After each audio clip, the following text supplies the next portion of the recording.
Welcome to our channel. Today we how to authenticate with Angular using AuthGuard and JWT step by step clearly. To begin, create a new Angular project if you haven't already.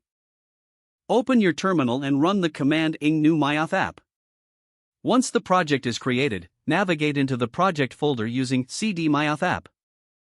Now, install the necessary dependencies for JWT authentication.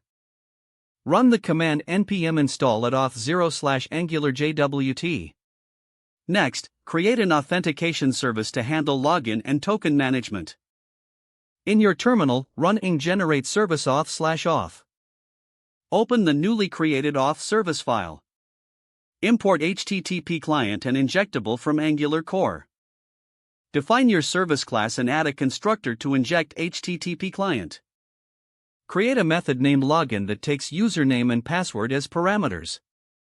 In the login method, send a post request to your authentication API. Store the JWT token in local storage upon successful login. Now, create a new AuthGuard to protect your routes.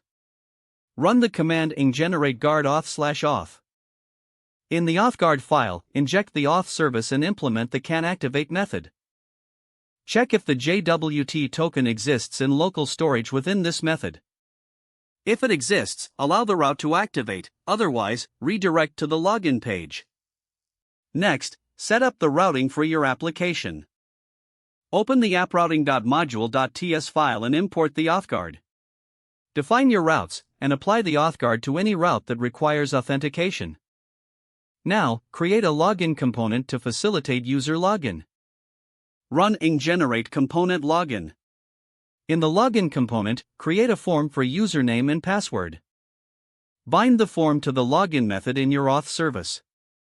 In the template, display any error messages if the login fails. After successful authentication, redirect the user to a protected route. Now that you have the basic structure, run your application with ing serve.